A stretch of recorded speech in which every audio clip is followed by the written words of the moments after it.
Day zero is the moment before company formation, when a founder decides to take the plunge, follow their dream, and commit to pursuing their vision of change. On day zero, you'll hear founders tell their story. From the initial idea, through reactions by critics and skeptics, setbacks and successes, we'll cover it all. Behind every company is a founder with ambition, goals, dreams, and wisdom to be shared. Let's explore them together. No founder is an island. Founders rely on a network of peers, mentors, experts, and investors for the development of their companies.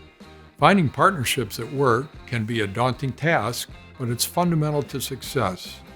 On today's episode of Day Zero, we compiled insights from founders sharing their thoughts and experiences on choosing partnerships.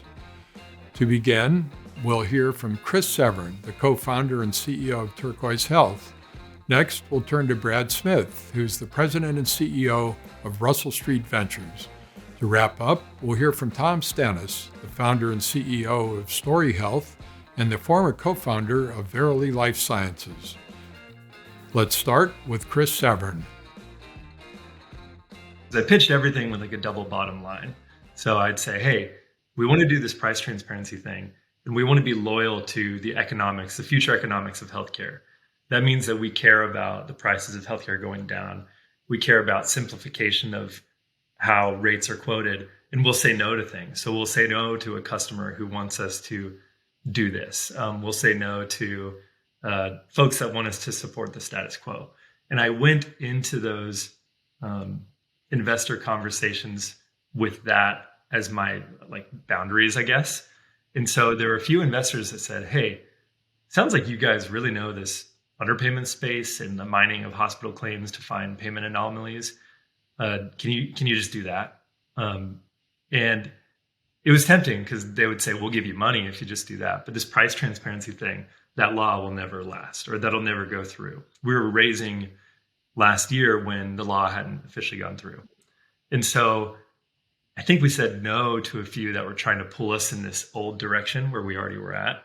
And that's when it was really great to have Adam on my team there to be like, okay, we're committed to this price transparency thing, because I don't think in a year we'd be able to sleep at night if we just try to capitalize off of what we've already been doing. Turning down an investor may seem awkward or like a missed opportunity. However, there are many potential reasons to turn down an investor, from a cultural misfit to misaligned goals.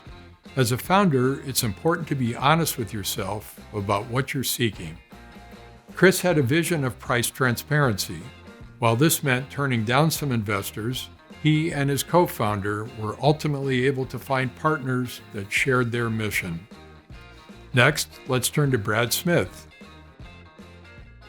When you kind of look at the healthcare space, whether it's on the payer side or on the provider side, the reality of the system we're in is you just have some really big players on both of those sides, right? And the payers tend to have national footprints. A lot of the providers tend to have more local but very dense footprints.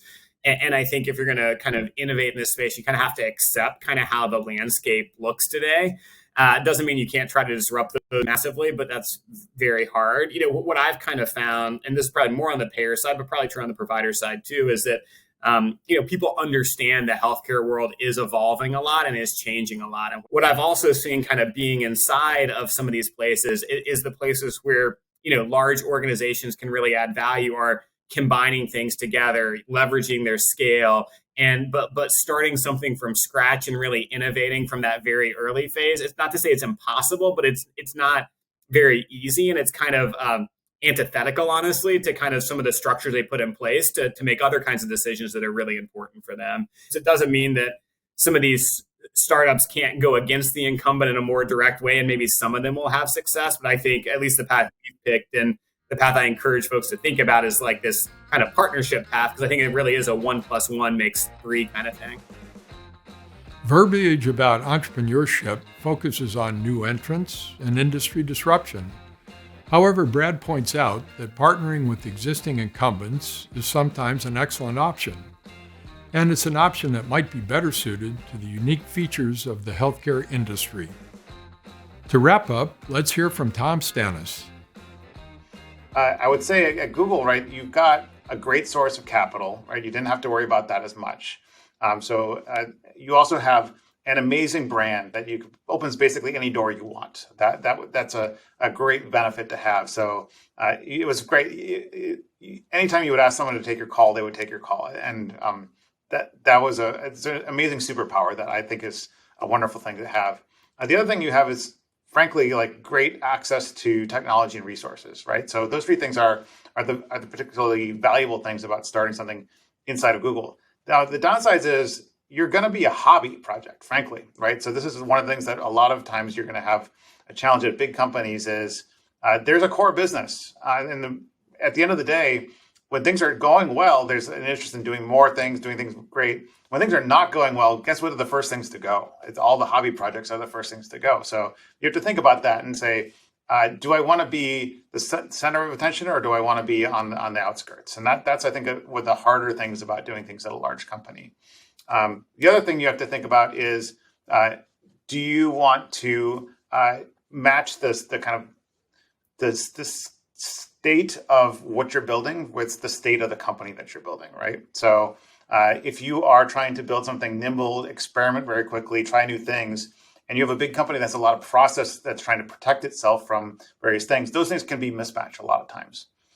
Whereas if you were trying to do, the opposite, it may be difficult in a startup as well, right? You're trying to do, run a very reliable process at a startup, it'd be very difficult to do that as well. So that's the other thing I think that's a challenge for people to realize is, like, I think matching where the problem is to the company is very important.